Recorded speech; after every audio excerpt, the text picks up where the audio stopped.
Hello, everybody, and welcome to the first in a new series of interviews brought to you by the team of Chillin Broadcasting and the Young Hollywood Blast.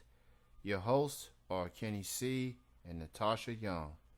And our first guest joining us this week is an up-and-coming actress based in Los Angeles, who will be appearing later this week in a premiere on the Sci-Fi Network as Dr. Becca Kelly in Battlestar Galactica, Blood and Chrome. Please join us in welcoming LILI Bordan. Hello, Lily, and welcome to our series. Thank you for joining us. Hi, Kenny and Natasha. Thank you for having me on the show. I'm honored to be the first guest. We're so pleased to have you, Lily, and thank you for that great introduction, Kenny.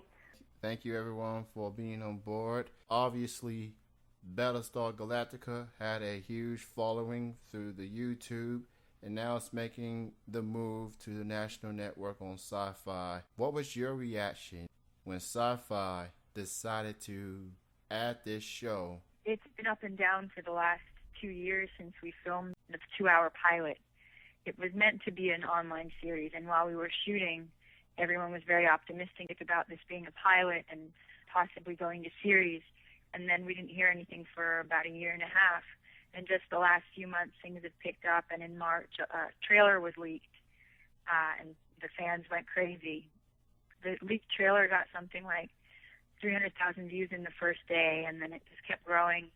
Now it's in the millions. And then we heard news that there was going to be an air date, but that first the show is going to be basically aired as an online series on machinima.com, which is like a YouTube channel, and a lot of shows since then have followed suit.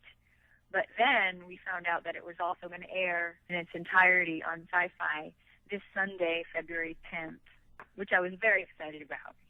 Absolutely, that is very exciting, Lily. It's interesting that you're telling us this was filmed 2 years ago. Yeah. It's kind of amazing, I think, for most viewers, we see shows on television, we don't really think about how long it might take in production or even how long it might take to get to screen. But do you have any idea why it took so long, or what was the reason for the delay for it getting to air? Well, it's unusual. I mean, Natasha, you've been on TV shows and stuff. You know that usually you get in, you film, and then you leave, and then it airs a few weeks or maximum a few months later. What happened with this show is I think that there were complications with perhaps, I'm not sure if it was financial considerations, or I don't see into it. As an actor, you kind of go and you do your best, and then you leave it up to the heads up there, the network, and so I kind of just stayed out of it. And I mean, I went to Comic-Con one of those 2 years and met a bunch of fans and was very invigorated by that experience. And then just the interest that has been shown and the positive feedback on all of the sites, on all the forums, has been just so wonderful. And I really hope that we'll have millions and millions of viewers on Sunday night. Absolutely, and it's really exciting that the network decided to pick it up. I think it's a great idea because, I mean, obviously on YouTube there is a big fan base out there who really appreciate this show and the direction it's going. So I'm happy for one that they picked it up. Yeah, me too. I mean, it's beautiful work. I mean, Doug Drexler and the gang over there. I visited the guys who worked on the show. It was all green screen. There were no sets. There were props and some skeletons of sets and kind of markers to show us, the actors and the director and everyone, where things were, and we could very well just move a door if it served the scene. And we shot 3 hours worth of pilot. It was cut down, but the reason we were able to film that quickly is because of the work that all these guys did in post. I think for 10 months they were working on it, and it was the best job they said they'd ever done, because it was the most creative job. 10 guys working 10 months in at Universal Studios. So a lot of the work was done in 10 months after a lot of what you see, most of what you see on the screen, except the acting and the directing, all the work and the camera work and all that production and everything that goes into everything you see visually on us. But as far as the universe created, the backgrounds, the city, the moon planet that you'll see, the giant snake creature that you'll see, that you can see if you go on missionema.com, but that you can watch all in one, and kind of one sweeping, beautiful story of an episode that was created mostly in post-production.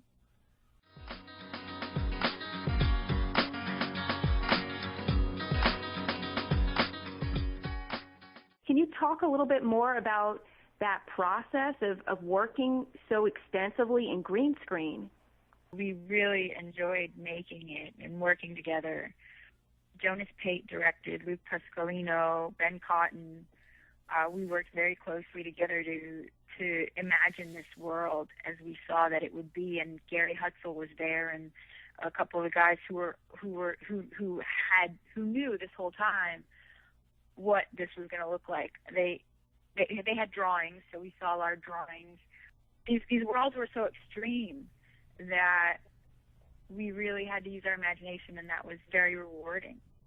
Yeah, I would definitely say this. I like what I see in the trailer, and I definitely look forward to seeing the premiere of this coming Sunday evening on Sci-Fi. I'm definitely looking forward to it. It definitely fits the criteria of the TV shows I like. It has action. It has a lot of drama. I mean, it's a fun-filled show, and I'm looking forward to seeing it. So, in this show, you play a character by the name of Dr. Becca Kelly. Talk about your character for this show. She's a scientist. She was one of the people who helped make the Cylons' brains more human, more advanced. For the listeners who don't know, like, the world of Blood and Chrome and Battlestar Galactica, what is a Cylon? A Cylon, you said? Oh, right. Okay. Battlestar Galactica it's the story of a war that took place between humans and the robots that were created by the humans. And at some point, the robots became so advanced that they started developing themselves. This story takes place, it's essentially a prequel before the Ron Moore and David Icke reimagined series that we saw. This is before all that. This is when the Cylons were still robots and were just beginning to have feelings. The Cylon War lasted for 50 years, and this is the first 10 years of the war. So it's a very desolate, a very dark, and it was filmed that way, too. Yes, I can definitely agree with that. For all the listeners who haven't watched the series as yet, it really, there's a dark atmosphere to this, and it's foreboding. It's kind of like more than what you would expect from a TV series, as far as like the dark, the level of darkness that they create. It is. It absolutely is. Yeah, and I know that the director would. He was biting his knuckles and, am I going to get away with this? Am I going to get away with this? But we all said, yeah, go for it. It's amazing because it captures the essence of war, of the beginning of war. Very dark. It captivates your imagination. I mean, yeah, I have a very, very dark environment, but so believable. It's not. It's funny because, like, on a lot of TV shows, they'll try to sort of play at being dark, and this show really went there. What was it like for you guys? I mean, how long did it take to shoot this, and what was it like to sort of be in that atmosphere? It was Vancouver. It was the middle of the winter. It was freezing. We'd go into the studio and film for 12 hours, and we'd come out, and it would be snowing. Sounds like it was easy to stay in that environment because it takes place on that ice planet. Yeah, in snow as well. Exactly. And I remember there were like protests in the street. It was when the streets of Egypt were being swept by just people coming out and fighting. Right. Wow. And so in Vancouver there was like a parade for Egyptian freedom. Yeah, just human rights and their right to be free, and it was essentially a war, and so it was interesting to have that atmosphere. And that's what I get a kick out of when I'm doing something, is drawing the parallels between what's being told in the story and what's happening in my own life or in the world in general. Right, definitely. Let me ask you this. What was your reaction, or what was your thoughts about the script for the show? When I first read the script, what did I think of it? I was excited because I was like, wow, this is huge. This is, because it's Battlestar Galactica, it's, you know, it's a built-in following. And that's a lot of energy. That's a lot of support. You know, you can tell a story, but it's great to know that people are going to listen and watch and tune in. So I knew that this was huge. And I signed on as a guest star originally. It was interesting to watch the show online and be like, I'm the female lead now. Just proud to be part of it.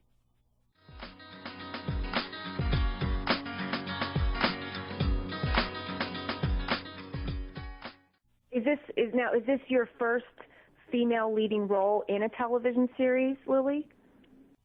Well, it depends on how you look at it, because I've had roles that are this big on TV shows, but this is something completely. This is a completely different category. Yeah. Like I've been the female lead in 2 episodes of like Silent Witness on the BBC or something, but this was like literally and figuratively like a different planet. Yes. Does that answer your question? I don't know. There you go. I don't want to give it away for the viewers who haven't seen this yet. I mean, your character, let's say for lack of a better word, she's very unpredictable. In talking, and as far as like the script, did you have any idea like where it was headed at the end of the pilot episode? And do you have any idea where Dr. Becca Kelly might appear again? I love that question. And thank you for asking it, Natasha. I have no idea.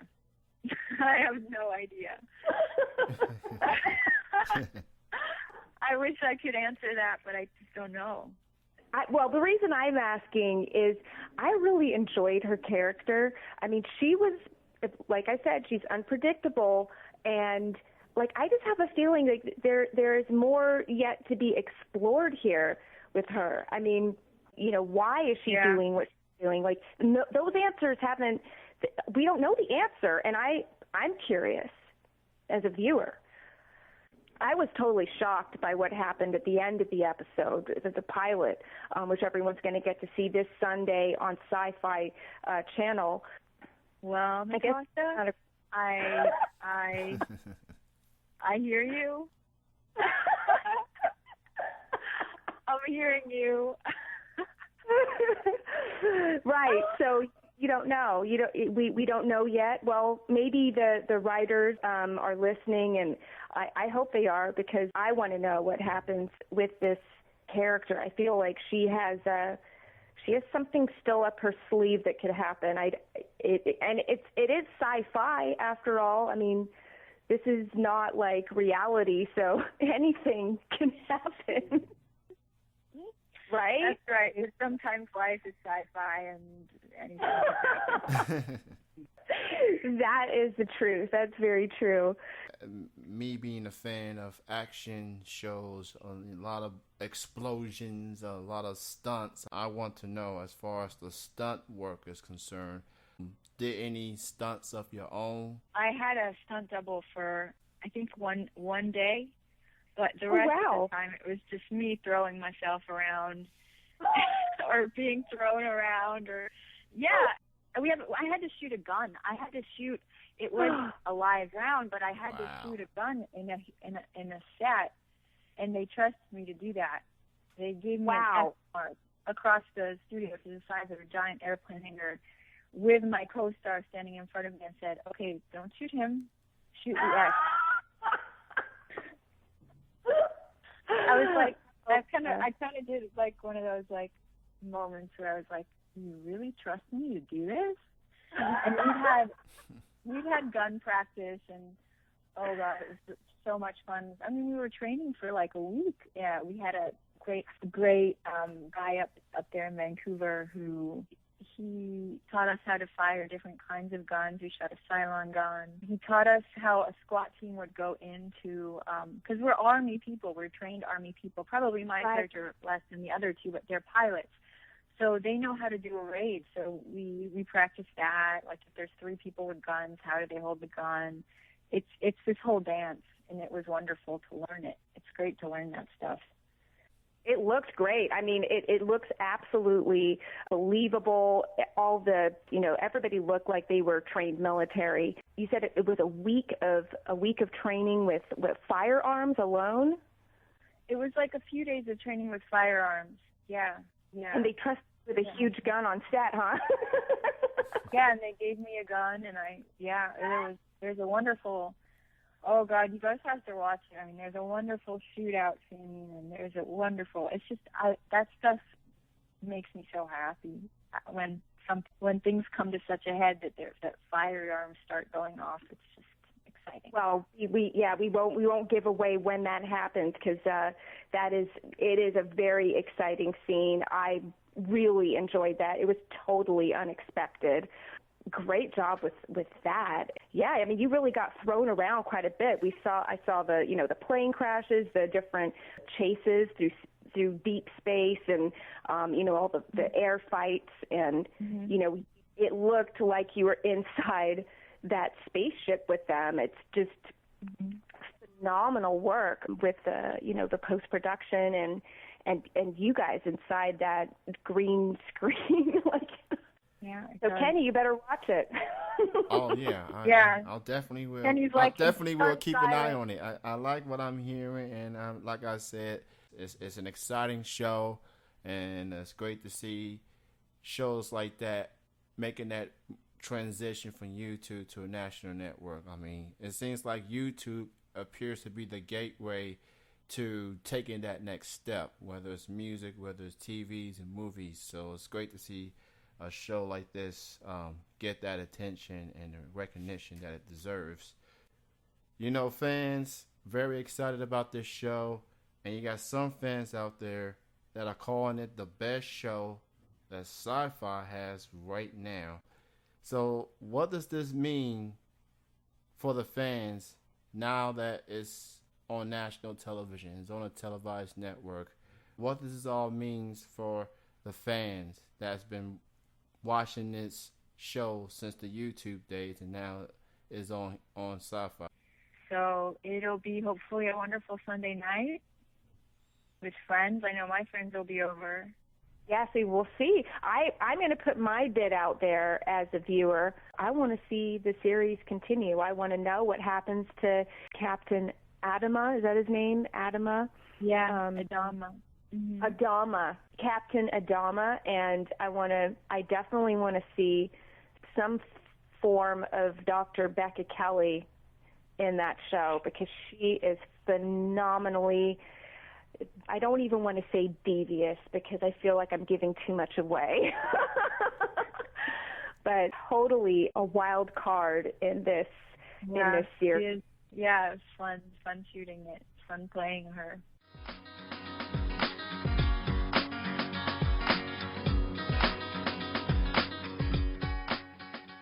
So in addition to Battlestar Galactica, do you have any upcoming projects? There's a film called 2 Days in the Smoke. I just finished filming in London and Paris, but it'll hopefully be in theaters in the UK and Australia and that region of the world. It comes out in October, and then they're looking for distribution here in the States too. I filmed a movie called Cherry a few years ago. That's available on iTunes, Amazon, everywhere, from Warner Brothers. And the director, Quinn Saunders, is shooting a movie in Philadelphia in May. It's a psychological thriller. Don't have a title for you yet. So those are the things that I'm most excited about now. And of course, this Sunday night is going to be awesome. Oh, I'm doing a play. It's called The Shawl by David Mamet, and it's about magic and illusion. And we're opening it at Moth Theater Company. It's in LA, Moth Theater Company on Melrose Avenue. So we hope you can come down and watch us Thursday through Saturday nights, 8 p.m. We'd love to see you guys. That opens mid-March. This was an absolute joy to have you on as our first guest, Lily. Thank you so much. Oh, you guys are awesome, and I wish you so much success with the show, and please have me on again. Oh, yeah, we'll most definitely will have you back in the future. I've just invited myself back to Yeah, consider yourself we invited. Consider yourself. Can I come back tomorrow? You're all welcome. Absolutely. The doors are open. Okay, great. Everybody, please check out Battlestar Galactica Blood and Chrome, premiering this Sunday on Sci-Fi. Check it out. Check out Lili Bordan's website at www.lilibordan.com. Check out the Young Hollywood Blast and their website, www.theyounghollywoodblast.com.